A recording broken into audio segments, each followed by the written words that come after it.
If you've been following Chinese tech drama over the past few years, you've probably wondered what the hell happened to Jack Ma.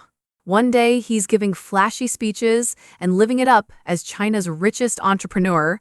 The next, he's basically vanished from the face of the earth. Even Elon Musk was tweeting, "Where is Ma Yun?"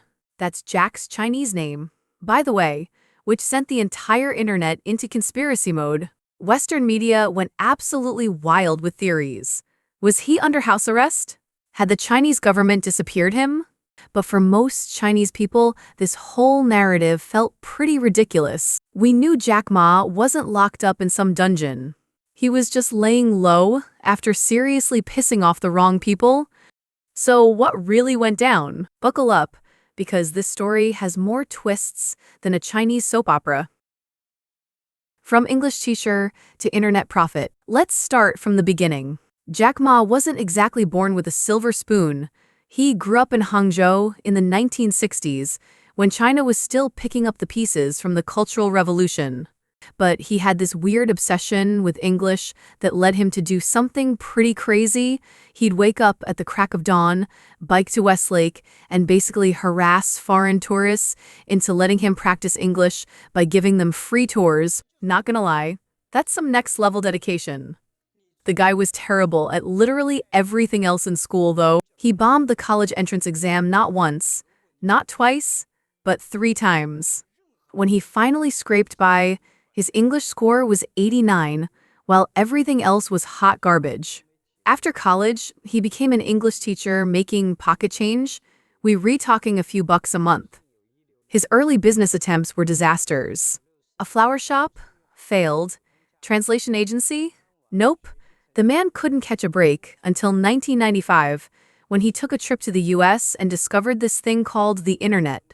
Mind equals blown. He came back to China like a man possessed and convinced 17 friends to join him in starting China Pages, one of China's first internet companies. It tanked spectacularly, burning through 200,000 yuan in 3 years. But Jack had this almost delusional optimism. He'd say stuff like, "Today is cruel. Tomorrow is even crueler. But the day after tomorrow is beautiful. Most people die tomorrow night." The Alibaba empire rises. In 1999, at 38 years old, Jack gathered his crew of 18 Yuan, basically his 18 disciples, in his tiny apartment and founded Alibaba. Their mission, make it easy to do business anywhere, sounds simple, but they were about to revolutionize how Chinese people shop. Here's where Jack Ma stood apart from other Chinese entrepreneurs. While most business leaders in China kept their heads down and played it safe, Jack was basically the opposite of low-key. He loved being the critic, positioning himself as this romantic rebel, challenging the establishment. He'd proudly showcase Alibaba's innovations, and to be fair, many of them were genuinely groundbreaking, while other entrepreneurs preferred staying under the radar. The guy had this whole romantic, almost theatrical approach to business. Everyone at Alibaba had to use nicknames instead of formal titles, and Jack's own nickname was Feng Qingyang, a mysterious, legendary swordsman from martial arts novels. He'd spent his own money flying in famous pop stars for company events, and wasn't above cross-dressing for annual parties. This wasn't your typical buttoned-up corporate culture. They started with B2B stuff, helping small businesses export their products. Then came the game changers, Taobao, their answer to eBay, Tall, for bigger brands, and Alipay because nobody trusted online payments back then. In 2003, Taobao went head-to-head with eBay in China and absolutely crushed them. It wasn't even close. By 2014, Alibaba's IPO on the New York Stock Exchange was the biggest in history, turning this former English teacher into one of the world's richest people. But here's the thing about Jack.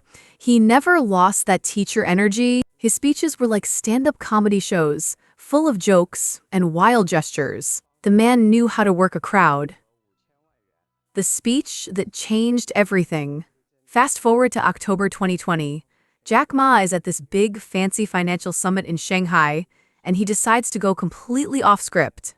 He stands up and basically tells China's entire financial system that it's stuck in the Stone Age. He said Chinese banks had a pawnshop mentality, only lending to big, established companies while ignoring innovative startups that could actually drive the economy forward. He wasn't wrong, but man, did he pick the wrong time and place to say it. Within days, regulators pulled the plug on Ant Group's IPO, Jack's fintech baby, that was about to be worth $300 billion. Just like that, poof, the biggest IPO in history became the biggest IPO that never happened. And then Jack Ma just disappeared. The real story behind the disappearance. While Western media was busy writing Jack Ma's obituary, most Chinese people were like, yeah, he's probably just lying low. See, there's this thing about Chinese business culture that foreigners don't always get. When you mess up big time, you don't double down or hire a crisis PR firm. You shut up, step back, and let things cool off. The risks for Chinese entrepreneurs aren't the same as for government officials. Officials can get thrown in jail for corruption, but business people usually just face regulatory headaches and financial losses. When someone like Jack crosses a line, the smart move is strategic retreat, not martyrdom. But here's where it gets interesting.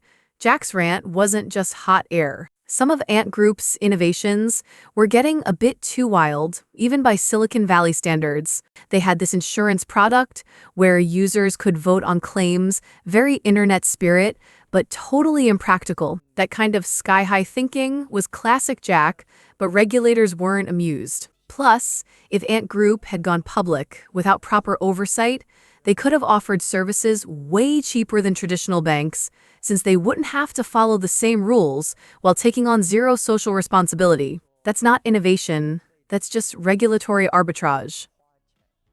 The comeback kid, from 2021 to 2024, Jack went full wanderer mode. He studied sustainable farming in Spain and Africa, learned tea ceremony in Japan, and popped up at random universities to talk about education and AI. It was like he was on some kind of billionaire gap year, figuring out his next move.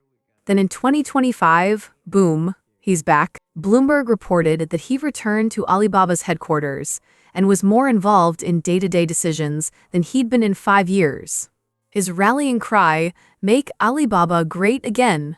Yes, he actually used mega. The man loves his American references. He dove headfirst into Alibaba's AI transformation, committing billions to cloud infrastructure and launching massive subsidy wars against competitors like JD.com and Meituan.